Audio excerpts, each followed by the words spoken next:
Salut à tous et bienvenue pour cette nouvelle vidéo. Aujourd'hui je vais vous présenter un nouveau jeu de figurines avec des figurines présentes à l'intérieur. C'est un jeu on va dire entre guillemets de plateau, même si ça joue sur un tapis de jeu. C'est ce qui fait office de plateau tout de même.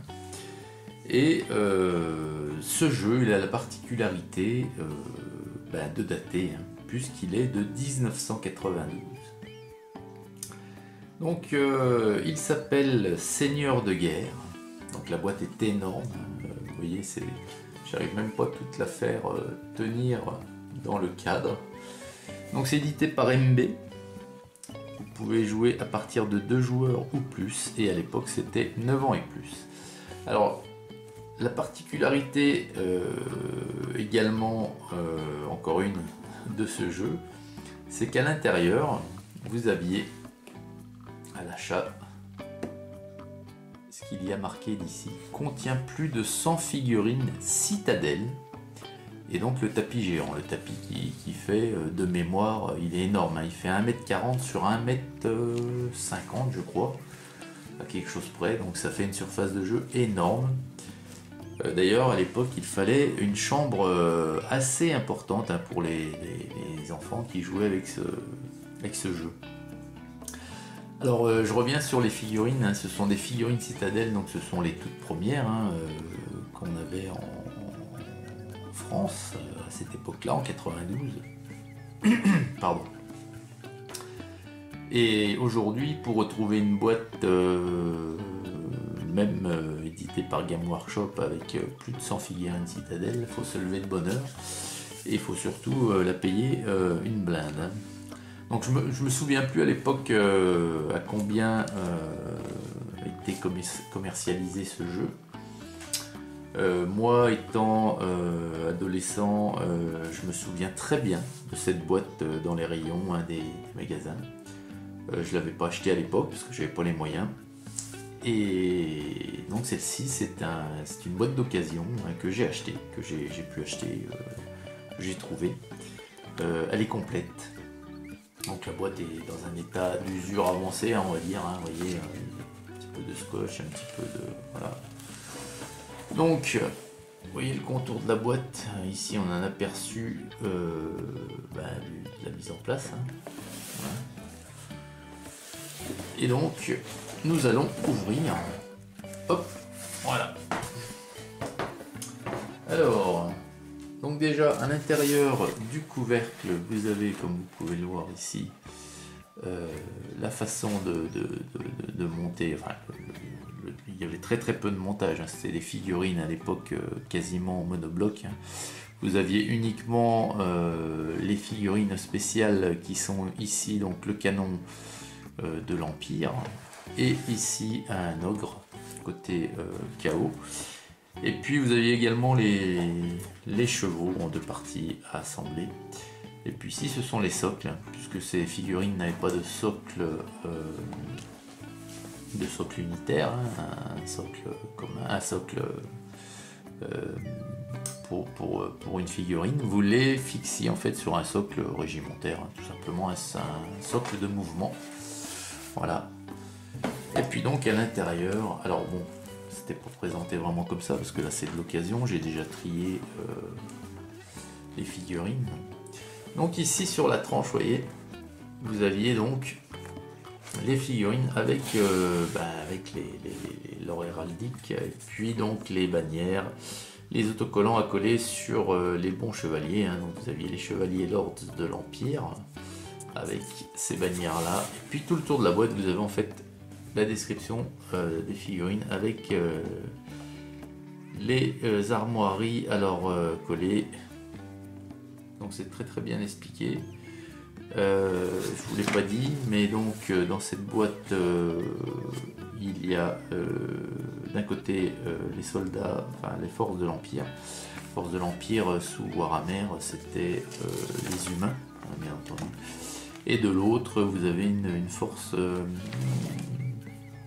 du chaos qui est constituée d'orques, de gobelins, d'hommes bêtes. Enfin, c'est un mix. C'est un mix. Donc dedans, vous aviez également de la pub de ce qui se faisait à l'époque. Alors, c'est un jeu très très recherché aujourd'hui, Seigneur de guerre. Et les prix s'envolent, hein, littéralement. Au même titre, enfin, celui-ci est encore plus recherché, c'est HeroQuest. Et puis ici, vous avez Space Crusade, qui est lui un petit peu moins recherché. Enfin, en cotation, il est plus accessible, bien plus accessible, pardon, que par exemple Space Hulk, qui est lui aussi très très cher, malgré les nombreuses rééditions. Alors, donc le tapis de jeu. Alors, le tapis de jeu, voilà, en plus, il est là, donc vous voyez, il est plié. Plié dans un sachet. Moi je l'ai déplié pour voir. Il n'est pas déchiré en plus du tout. Il n'y a aucun accroc et c'est un tapis qui est en espèce de vinyle. C'est une espèce de matière, je vais vous dire, comme une colle cirée. Voilà. Il est fait un peu comme une colle cirée, donc très très costaud. Alors ensuite, vous avez Seigneur de guerre, le livre de règles. Voilà. Donc c'est assez. Donc les règles, oui, sont assez simples puisque on pouvait jouer à partir de 9 ans. Donc vous voyez que c'est loin d'être les règles que pouvait, qu'a pu nous pondre Game Workshop pour les boîtes de base de jeux Warhammer par exemple. Donc c'était assez accessible. Et en plus d'être accessible, il y avait voilà, plus d'une centaine de figurines. Donc alors on va pas toutes les regarder en détail parce que la vidéo prendrait des plombes. Simplement, vous voyez ici, alors je vais vous en sortir une quand même parce que c'est à l'intérieur du plastique. Vous avez ici donc ça, ce sont des figurines qui sont assez recherchées. Ce sont des archers du chaos.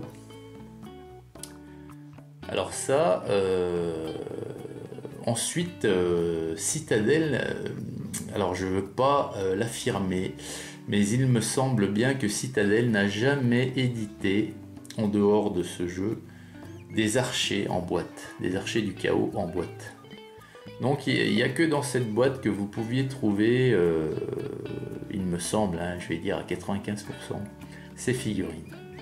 D'où le fait qu'elles soient très recherchées aujourd'hui. Alors elles sont toutes simples, hein, c'est du monobloc, hein, vous voyez, donc vous avez la barre pour les fixer, non pas dans leur socle individuel, mais sur le socle régimentaire. Voilà. Donc le socle régimentaire, c'est quoi? C'est ceci, vous voyez, par exemple. Donc vous aviez sur les socles le nom de l'unité, le nombre de points de l'unité, et vous mettiez les...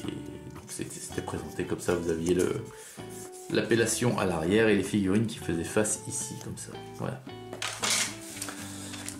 Donc d'autres figurines, ici vous avez vous voyez, des chevaliers du chaos. Voilà. Et chaque unité comme ça avait ses héraldiques et ses petites bannières pour bien être reconnue sur le champ de bataille. Vous avez là une pièce spéciale. La pièce spéciale du chaos, c'est l'ogre. Donc il est superbe. Ça c'est une belle pièce. Hein. Par contre là, il me semble qu'ils en ont... Il était en deux parties l'ogre, hein, vous voyez. Ici, la jonction. Il me semble qu'ils en ont réédité ensuite en boîte, hein, des ogres. Hein, donc Citadel. Donc, et la pièce maîtresse donc de l'Empire, des humains, donc, c'est le canon. C'est un canon. Je vais essayer de vous le trouver parmi tous mes petits sachets là. Alors attendez. Il est ici. Le voici, donc le canon de l'Empire, vous voyez. Avec ces deux servants, donc là ce sont des figurines aussi assez intéressantes puisqu'elles sont uniques. Hein. quelque sorte. Enfin, elles sont uniques dans cette boîte, toujours. Donc, vous voyez. Voilà. Donc ensuite, on a des archers aussi de l'Empire. On a assez rapidement des orques ici. Vous voyez. Les orques. Voilà. Donc ça, c'est pour le chaos, hein, bien entendu. On a toute une marmaille. Alors non, ici, j'allais vous dire des gobelins, mais non, ici ce sont les hommes bêtes. Donc ils sont tous identiques là. Donc, des têtes de taureau un petit peu là. On a toute une marmaille, je vais bien vous les trouver pour vous les montrer. Hein. Donc ça, ce sont des chevaliers du chaos. Des guerriers du chaos, pardon. À pied. On a des... Ah oui, on a des loups parce qu'on a des chevaucheurs de loups gobelins. Je voudrais vous montrer un petit sachet de gobelins. Ils sont tout petits, tout minus, tout mignons. Et voilà les gobelins. Voyez. Ah. Et puis donc, hormis les figurines, on a tout un tas de pions de jeu, vous voyez, qui sont assez simples, parce que un canon, un boulet de canon, donc canon et puis tir. Aucune écriture, canon, et puis là je pense que c'est explosion. On a le jeu de dés ici. Voilà. On a une tour, elle est là la tour, on a une tour, un peu de donjon aussi à monter pour le jeu. On a tout un tas de cartes qui sont là encore, hein, c'est pareil, il n'y a pas d'écriture, vous voyez. Donc il faut se référencer à la règle, mais c'est très simple, très accessible, et c'est pour ça que les éditeurs du jeu, les créateurs du jeu sont pas emmerdés avec des écritures sur les cartes, surtout pour faire jouer des enfants, de jeunes enfants. Donc voilà les amis, voilà un peu tout ce que regorge cette superbe boîte des chevaux ici, les chevaux de l'Empire. Et moi je suis super content parce que d'avoir trouvé cette boîte, si vous voulez, dans cet état-là, parce que vous en trouvez beaucoup d'occasions où les figurines ont commencé d'être peintes. Alors plus ou moins bien, hein. Après ça, je veux dire, le propriétaire du jeu n'est pas censé être un peintre émérite, il a fait ce qu'il a pu, mais vous pouviez, enfin c'est souvent qu'on trouve ce jeu en état d'occasion avec des figurines qui sont commencées d'être mis en couleur. Donc après quand vous récupérez ça, soit faut repeindre par-dessus au risque de masquer certains détails, soit faut ôter la peinture initiale. Donc là, moi, j'en ai aucune de pré-peinte. Elles sont toutes dans leur couleur de plastique. Donc c'est impeccable. Donc voilà les amis, c'était la présentation de ce jeu que je suis sûr un bon nombre d'entre vous connaissent, un seigneur de guerre, et il y avait même une publicité à l'époque à la télé sur ce jeu, qui a vraiment cartonné. Et bien voilà, et bien écoutez, excellente journée à vous toutes et vous tous, et je vous dis à très vite pour une prochaine vidéo. Salut!